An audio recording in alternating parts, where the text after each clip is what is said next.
Hello and welcome back to the Matrix Green Pill podcast. I'm your host, Hilmarie. In a rapidly evolving global economy, there is a fundamental challenge that many regions face, moving from consumers of technology to becoming architects of it.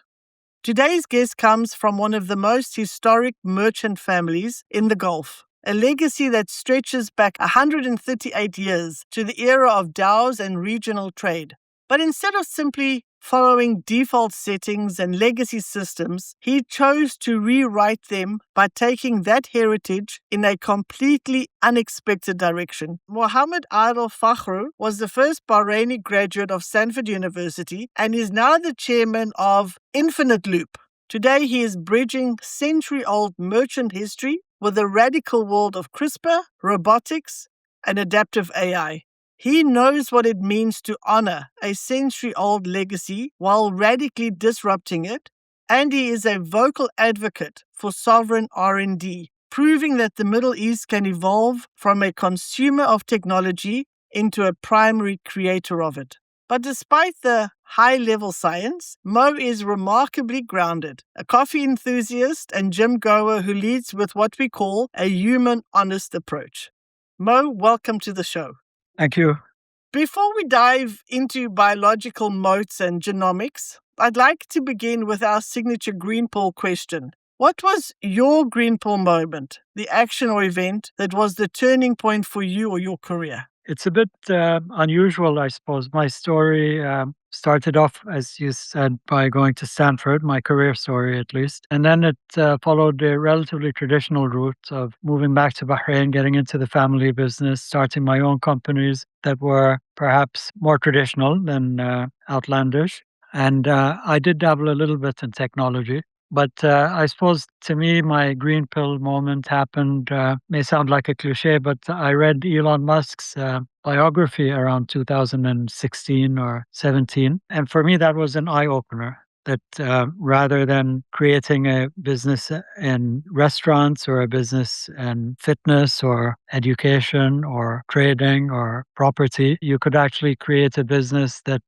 cures cancer, or create a business that takes you to Mars, or create a business that helps to solve global warming. I kind of aligned a little bit in his own journey of, starting off outside of the US in South Africa and then getting accepted to Stanford and dropping out. I didn't actually drop out, but he did, and then starting companies. So I saw that at least the first part of his journey. Of course, I didn't have the good fortune to become the richest person in the world, but I did see some similarities in my journey up to college. And then that diversion of he stayed in Silicon Valley and I went to Bahrain and got into traditional businesses. And this guy went on to build rockets and aspire to go to Mars and pioneer electrical vehicles and help to solve global warming. For me, that was an eye-opener. And that was when I kind of thought, well, businesses don't necessarily have to be building a shopping mall or building a tower or building a hotel or whatever. A business can be about changing the world for the better. And actually, in some markets, you do get rewarded financially for that.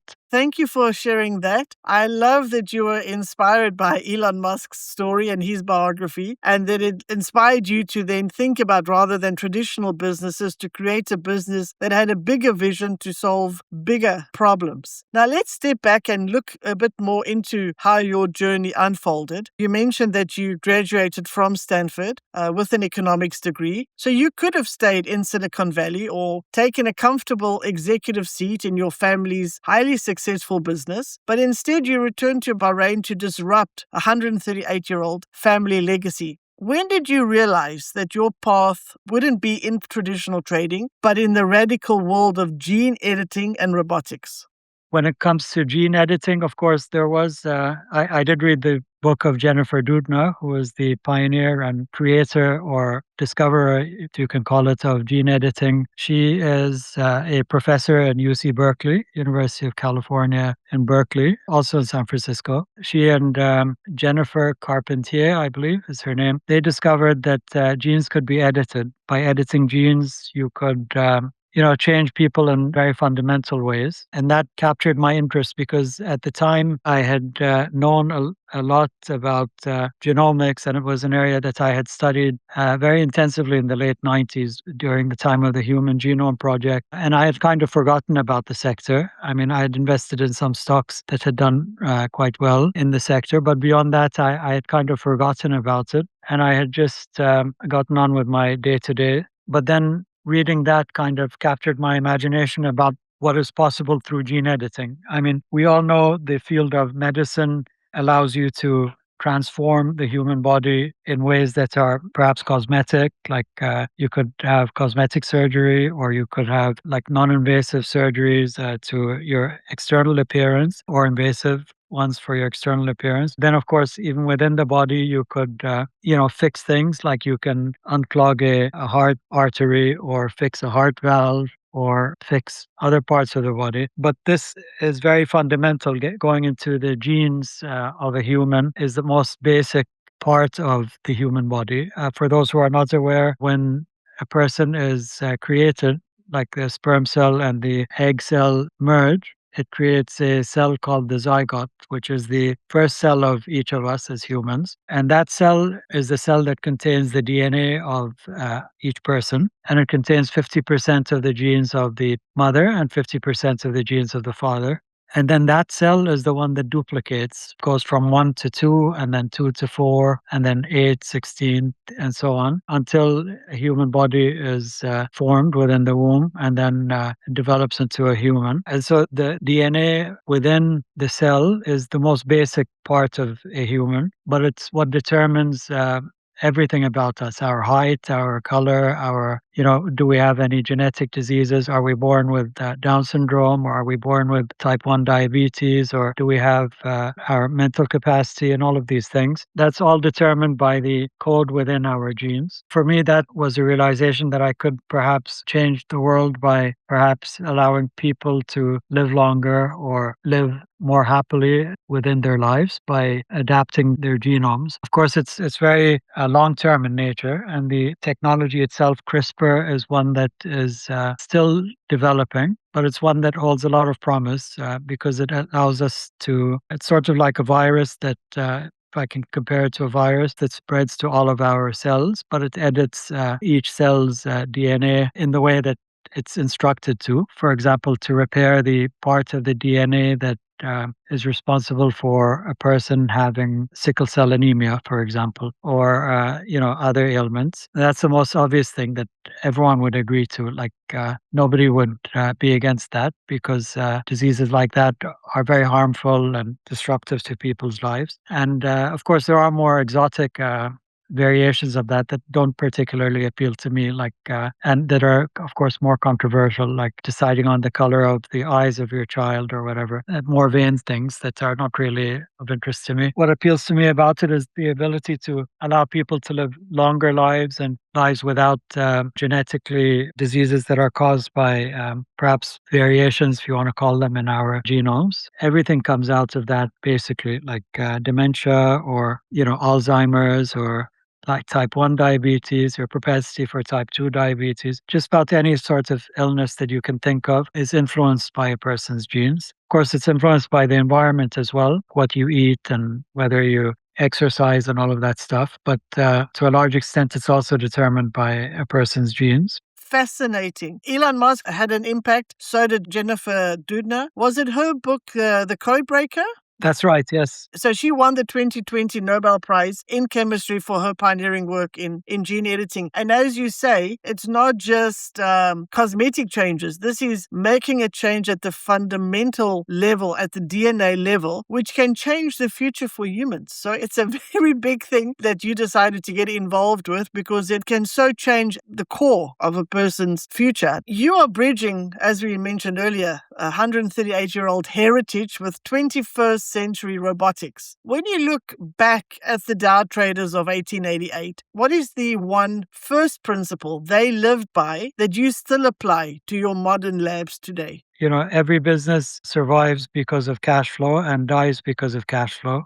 That's the most fundamental part of a business enterprise. So I would say, unfortunately, I suppose fortunately, if you're fortunate enough, cash flow is what determines everything. Like you can aspire for changing the world, but without the cash in being higher than the cash out, that would not be possible. Yeah, so that fundamental is still the same. The whole world has changed, so much has changed, things are moving faster, and yet that one principle, if you don't have the cash, you're not going to be able to do the things that you wish to do. So I think that's an excellent one that you've chosen there. In the merchant world, again, sorry, referring back to your family legacy, in the merchant world, success is often measured by the speed of a transaction. However, in R&D, success is measured by the decade. It often takes a long time to develop or to discover new things. What was the hardest default program about traditional business that you had to delete from your brain to survive the long timelines of biotech?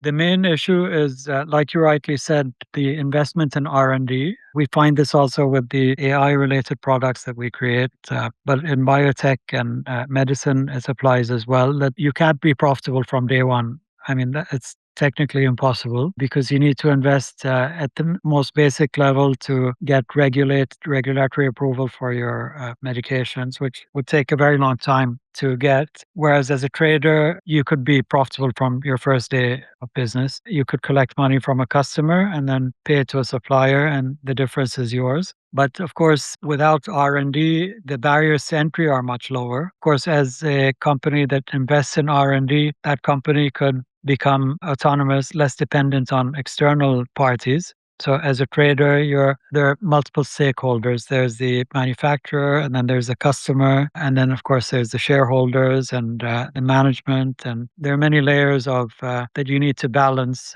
effectively. When it comes to R&D heavy businesses, it's really just about the product for the most part. If the product is good and it fulfills an important function, then it tends to do well. An example of that is like a company like OpenAI, which has a great product, but some would argue it's not very well managed from a cash flow standpoint or a common sense standpoint financially, but it still does well. I mean, because the product is great. And of course, when it comes to biology or medicine, my approach has been, again, coming from the traditional route and the route of not having a particular interest in VC investors on board. I've always had to think of routes towards achieving what I want, whereby the company could be profitable along the way, or to minimize the negative cash flow before the positive cash flow. So when it comes to medicine, that's been about going after generic drugs that have ended their patent period, covering the basic cash flows from that,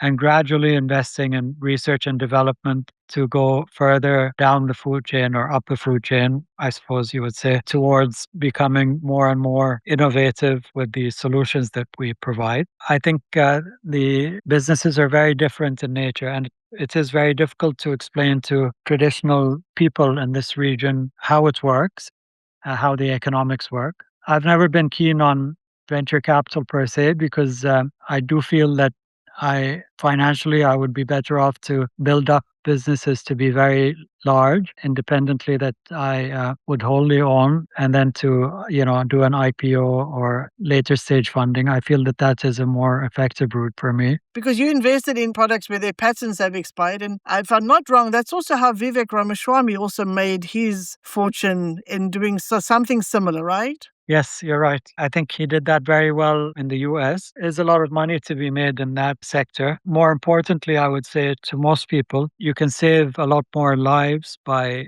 making generic medicine. I'll give you an example. One product is really interesting for me now, which I'm having my team really work in any way they can, is the GLP-1 medications that lower insulin and suppress appetite in a way that allows people to lose weight. So medications like Mounjaro or Ozempic, which most of your listeners would have heard of, have become very popular, but they're basically like a rich man's drug because it costs like $1,000 per month or something. So it has an impact on a small minority of people. As the patent period ends for those drugs, those medications, like Ozempic, for example, in India, the patent period ends on the 20th of March, 2026. So it's tomorrow, basically. And perhaps for your listeners, it'll be in the past. After that date, the cost of the medicine will become much lower. It'll drop in India to something like $30 per month. And then with competition, it'll probably drop even further. So it might actually cure obesity. And by curing obesity, it would cure type 2 diabetes, and it would cure heart disease, and it would cure dementia to a certain extent. Doing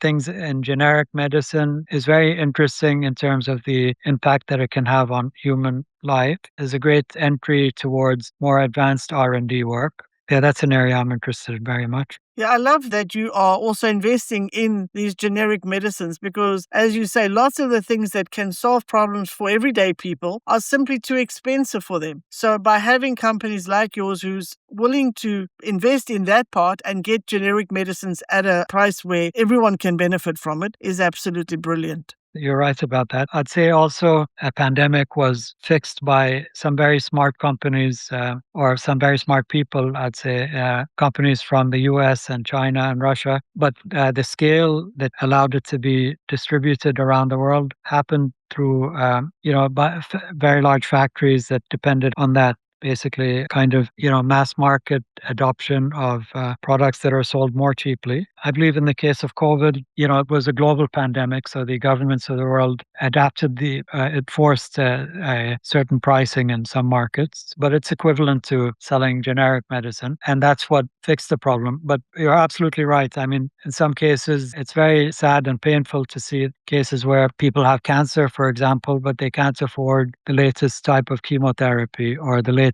immunotherapy medication. Because of that, a lot of people die. It's an unfortunate situation because certain ailments are very rare. And unfortunately, the more rare the ailment is, the more expensive the drug becomes because the R&D needs to be divided over a smaller number of people. So it's one of those situations where, generic medicine fixes a lot of problems for people. It's good to have companies that are willing to do that and invest in that, right? That's true, of course. Absolutely. You talk about sovereign R&D and building a biological moat for the Middle East. Why is this shift from being consumers of technology to creators of intellectual property an urgent necessity for the region's survival? Great question. I'll give you one simple example. Cultured meat. Have you heard of cultured meat? It's basically, to simplify it, you would take part of the muscle tissue of an animal, and then you would take that to a lab and you would create appropriate environment for those cells to duplicate in a way that basically creates meat from those cells in a way that makes it identical to the meat that you would get by killing the animal or culling it, or choose the word, ending its life, basically. That's great because, for animal rights people or anyone who cares about basic humanity, the idea of killing, billions of chicken and cows and fish and all of that so frequently is totally unnecessary if cultured meat can become mainstream. And of course, animals have feelings too. And I assume fish do as well. Every day, something like 1 billion fish are killed, if you can imagine that. But of course, there are 8 billion people in the world. So if 1 in 8 people has fish for lunch, then that's 1 billion fish per day. So when it comes to our region specifically, of course, our region is primarily an arid part of the world. The Arabian Peninsula is one of the most arid parts of the world, and it has had to rely on food from other parts of the world through trade in order to subsist. Its comparative advantage and the reason for it becoming a populated part of the world has been the advent of oil, or the discovery of oil, of course, in the Middle East. But before that, the advent of, or the discovery by someone somewhere that gasoline is flammable. And because of that, it can make a piston move up and down, and that can make, chases, and the gears move and the tires move, and then you have a moving car. The only function of that is that it's a highly flammable controlled substance. And through good fortune or whatever you want to call it, a lot of it was discovered in this part of the world. Were it not for that, this part of the world the Arabian Peninsula would have been would have remained a desolate part of the world because it doesn't have any water for the most part, except for parts of like natural springs in Bahrain and on the eastern province of Saudi, perhaps, and other parts of Saudi. But for the most part, there's no water, basically. And because there's no water, there could be no animals and no plants. Because of that, there can be no humans. So the reason that this part of the world has become populated with people, my view is that we have oil, and we've been able to sell that oil and use that money to buy other goods and services. And so, of course, you can take your view about the future of the oil industry. In the end, irrespective of its importance in the future for our own sovereign security, of course, we're currently going through a very difficult situation geopolitically, and it brings to light the importance of being dependent on our own products and not to have to depend on trade routes to function properly, and then other countries to like us, and pandering to certain countries to make sure we get food, and to others to make sure we get trade routes opened and all of that. That actually would not be needed for the most part if we were able to depend on ourselves for food and depend on ourselves for water. Of course, with water, that was resolved by desalination. But for food, I believe that cultured meat is really a technology that can allow us to be independent when it comes to food. Yes, as you say, the Middle East, it does not naturally have all these things that you need to produce food, the water, the animals, the plants. So there is this need to become more self-sufficient. And by using research and technology, you're able to find solutions for that problem. Absolutely fascinating. Let's change directions a little bit. You're pivoting a massive legacy into uncharted territory. What is the core message you want to send to young entrepreneurs who feel stuck between traditional business expectations and a desire to innovate in deep tech? My message would be something that Albert Einstein once said, which I've always found to be interesting, having come from perhaps a person who's regarded as the most intelligent and most knowledgeable, one of the most knowledgeable people in modern history. But his quote is that imagination is more important than knowledge. So you have to imagine and visualize something. And of course, you have to believe in yourself, and you have to just do it, basically. It's not about like, I need to learn about how the cells develop and how the cells grow and why they grow and what temperature and all of that. You just have to do it and then hire the people, raise the funds. And if you follow that attitude, you don't need to be the smartest person in the world or the discoverer of a technology or anything like that. You just have to visualize it and do it. And I think that self-belief doesn't exist sufficiently with younger people in this part of the world because they have not seen it. And there's a saying that success sells itself. Unfortunately, we don't have enough success stories in our part of the world of people who have succeeded by innovating. My message to the younger generation would be to just imagine what they want, not necessarily to become the most knowledgeable person in the field, but just imagine how you could fix a problem and then just go for it. I think that's excellent advice, a good tip. Be curious and ask the question, what if? Because sometimes we just think, well, this is the way things are done, this is the way they should be done. But just having that imagination and thinking outside of what's expected or what is normal. And you never know, you maybe, as you say, you don't have to be the most brilliant person in the room. But if you can ask those questions, maybe you can come up with a solution that is totally outside of what anyone imagined it could be. I mean, even what you just mentioned earlier about cultured meat. I mean, who would have thought that? I mean, but there is a solution that could solve a food problem because of somebody thinking outside of where we normally would get meat from. So I think that is excellent advice. Mo, we've talked about high-level R&D and global shifts, but now I want to move from philosophy to protocol. I want the 9 a.m. reality. We call this the Monday move. What did you do this past Monday morning at 9 a.m. that moved the needle for you or your business? I don't want the 30,000 foot view. Give us the ground level data. Give us the protocol you ran to start your week. I normally start my week the way most of us do. I mean, I just start by, having my coffee and going through my emails and then driving to the office and getting stuff done. Some of the more interesting thinking that I do happens perhaps at night or on the weekends, like the more imaginative work that doesn't involve the high pressure, high stress of the daily grind, as they say. I typically start my week as most of us do. And one thing that I found to be very effective for me over the years has been to start my day and also my week, I would say, with a daily to-do list. It's the most basic thing you could do, but it's very effective because it's sort of like a shopping list of what you need to do for that day. But it grounds you if you keep referring to it throughout the day because it allows you to not get caught up with or get dragged into the different stress every day and to be pulled away from what you're doing, but just to get things done according to some sort of method. I find that to be very effective. To be honest with you, I don't remember what I did yesterday for some reason. I like the to-do list idea because it keeps you on track, but also keeps you moving forward, as you say, so you don't get sidetracked, because it's very easy to get sucked into things where it's not moving the needle forward. But by having that checklist, that to-do list, it helps you keep moving in the right direction. Next is our decision inventory. We all make thousands of decisions, but a few define our journey. So looking back at your journey from Stanford to leading innovation across a multi-generational family enterprise, what is the one decision you made that felt like a huge risk at the time, but proved to be the right move in the long run?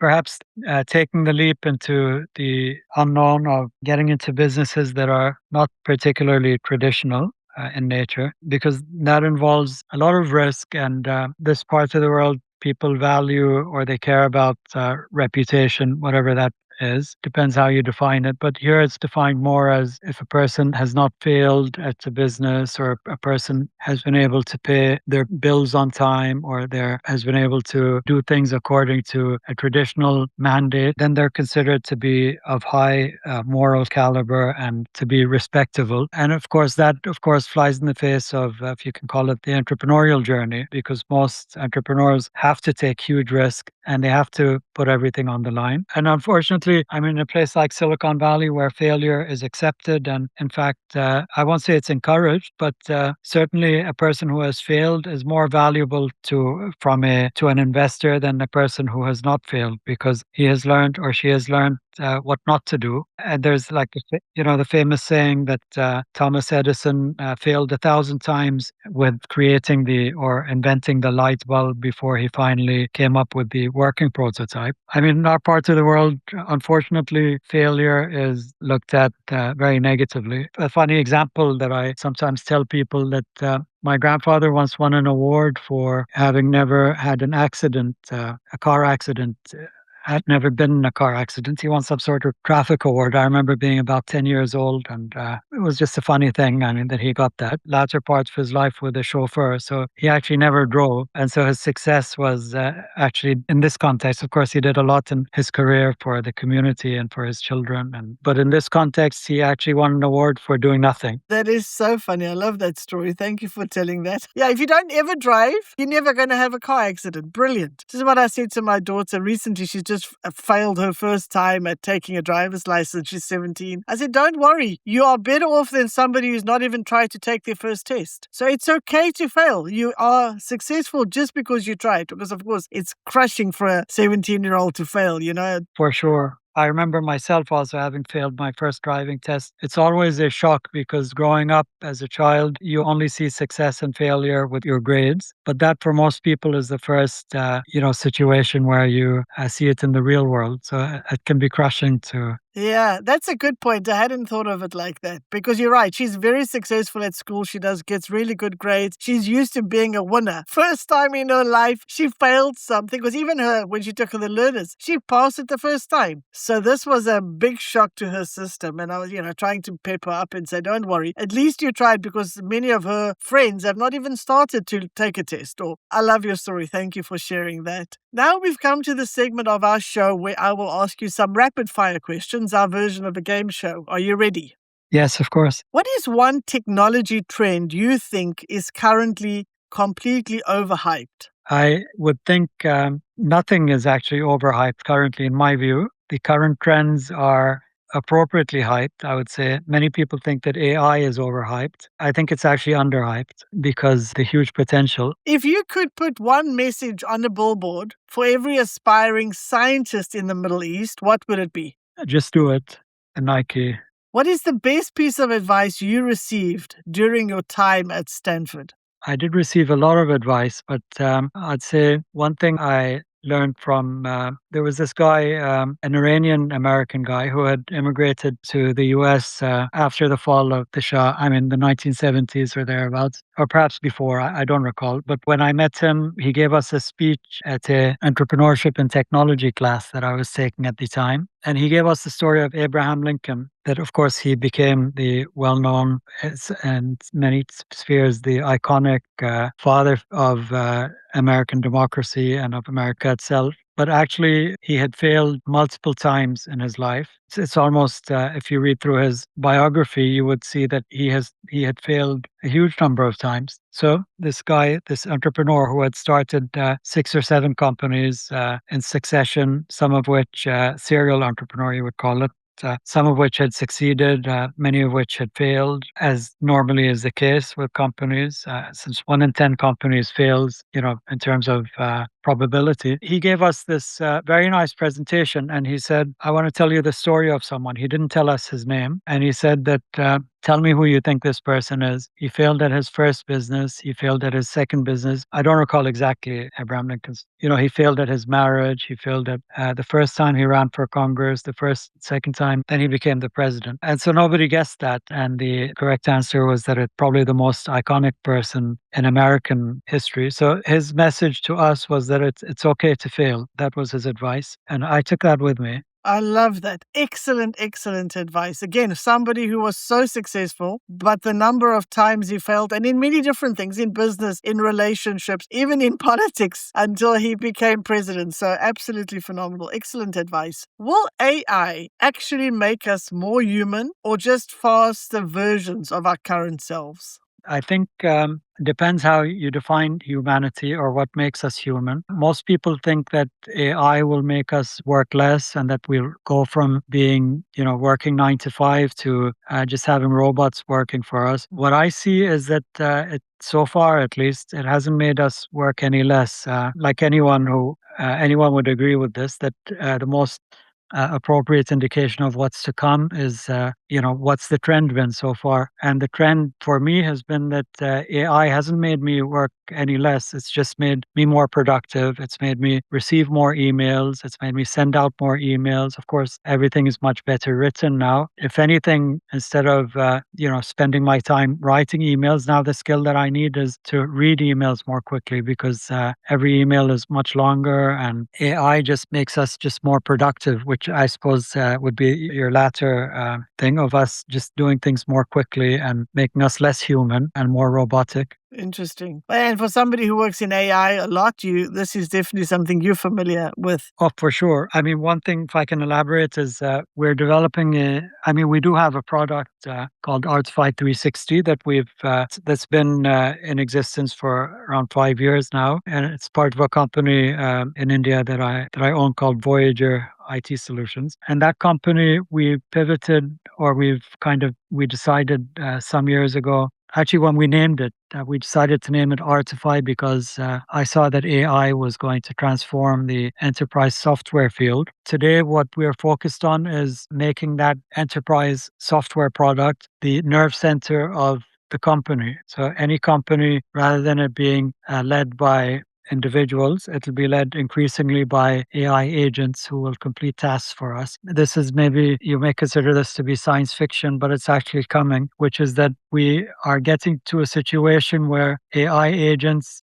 using enterprise products like ours, we're getting to the stage where an AI agent could do 1 million cold calls to 1 million people in 1 day or 1 hour or 1 second, or at least the length of time it takes to make a call. I mean, you can't compress time or conversation yet. Of course, there aren't enough people in the world, you would think, to do that. The reason is that we'll get to a point where AI agents talk to other AI agents who make decisions for other AI agents. So a whole ecosystem of robots will develop that'll be exponentially larger than the number of humans in the world. But of course, that would need to be regulated by humans, at least initially. But over time, of course, the expectation is that just as robots will become like humans, humans will also become robots. So I'm reading a great book called The Singularity is Nearer by Ray Kurzweil. I'm not sure how to pronounce his last name. A very smart guy, futurist. The Singularity is Nearer. His first book I read, The Singularity is Near, spoke about the world up 2030. So his new book talks about the world up to around 2050 and beyond.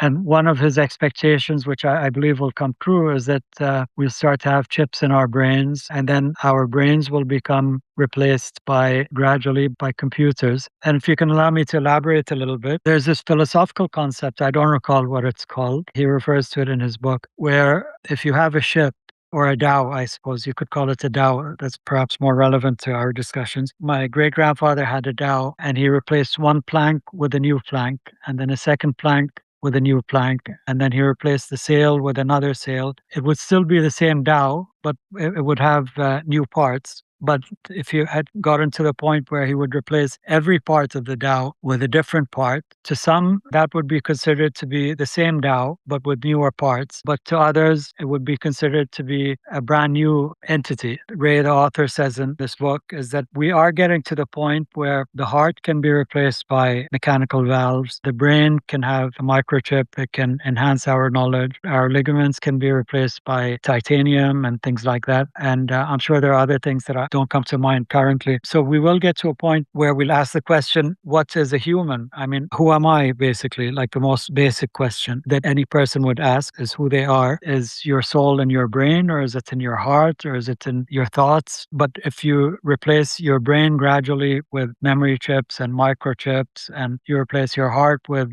mechanical valves, and then you replace your bones with titanium, and you replace your kidneys and your liver and whatever, all of your thoughts will have been the same, and all of your experiences will have been the same, but actually you're not the same person. And so we will get to a point where humans will become robots and robots will become humans, and we'll get to a point where life happens so quickly and so telepathically that it would be like inconceivable for someone to realize it today. And even beyond that, if you allow me to extrapolate further, if a human doesn't need to, or a robot doesn't need to breathe or to have a temperature of 37 degrees or whatever, then that entity could live on Mars, or it could live on Pluto, or it could live in another galaxy, and it could live forever. That's the future. I mean, things are going to happen more quickly, and I don't think people are going to become idle. I think, if anything, things are going to happen from past experience. If you look at human civilization, things have happened more and more and more and more quickly over time. We've gone from being hunter-gatherers, doing nothing except just looking for food and making babies, perhaps, to doing everything now, like that we can conceivably think of, from curing diseases to building rockets to destroying one another as well, unfortunately. There's really no limit. There's not necessarily any trend that says that as technology becomes more advanced, life becomes more slow. In fact,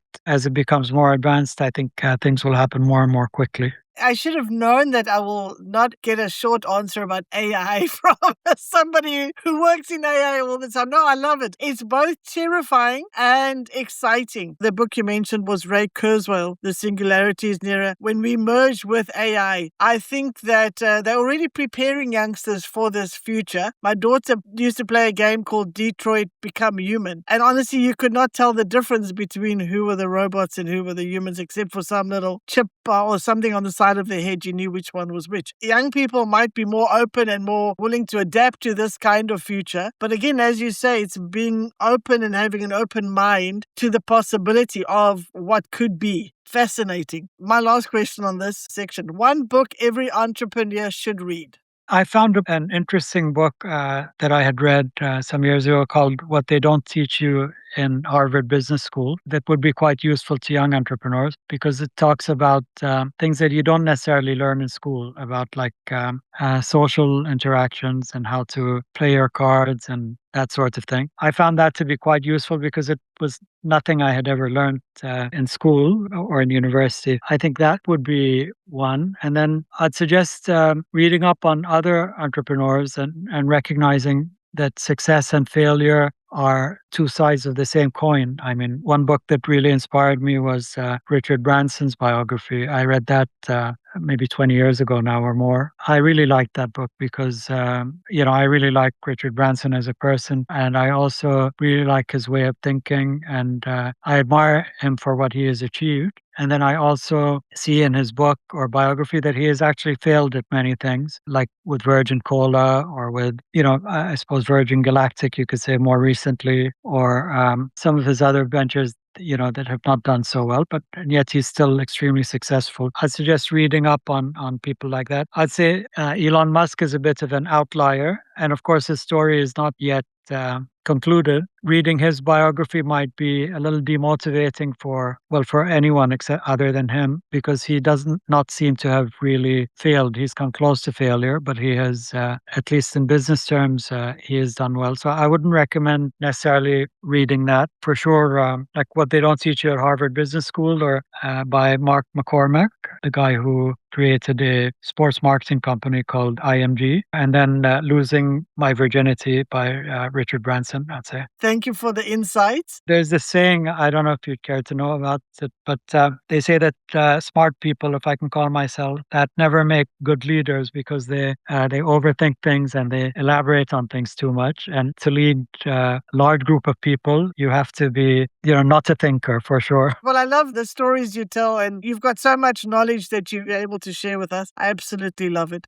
Mo, we have one final tradition. We call it the green pill reflection. I'm going to ask you one thing that might feel a bit unsettling. Don't give me the PR answer, give me the truth. You come from a 130-year legacy of trading, where the goal was to buy and sell. So now that you are building for technological sovereignty, what is the one merchant habit you still catch yourself doing that you know would actually hurt the innovative mission you are trying to build today? If I can be like self-critical or critical of, with all humility, like critical of the merchant class in the Gulf, it's short-sighted thinking, I would say, or heavily focused thinking on short-term profitability as opposed to what could happen in the long term. I'd say that's my Achilles heel. Perhaps it's also a strength at the same time because it keeps me more sane. I mean, we don't have the benefit here of having a huge venture capital ecosystem that could support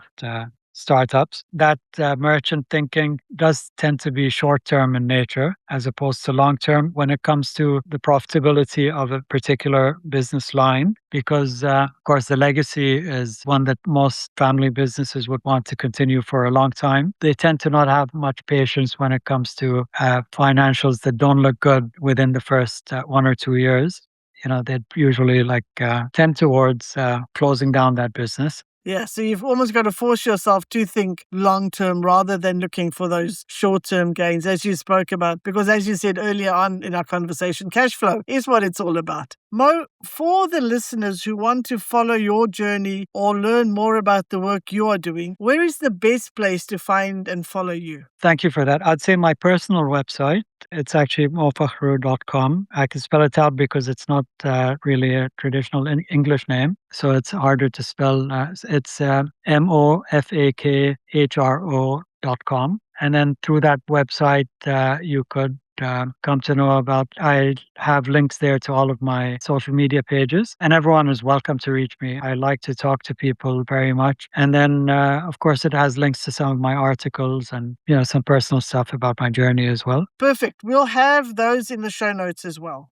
To our listeners, if today's conversation sparked new ideas about innovation, leadership, or the future of technology in the region, please follow the show and leave us a 5-star review. It helps us reach more founders and decision makers working to build the next generation of companies. Well, thank you very much for sharing that with us, and thank you for being real with us today. I've learned so much. It's been absolutely fascinating. I enjoyed that so much, and I learned a lot too as well. Thank you so much. For our audience at home, we hope that this conversation triggered a green pill moment for you. Until next time, delete the defaults and be the architect of your own new reality. If you enjoy our conversations, please like and subscribe. See you next Wednesday.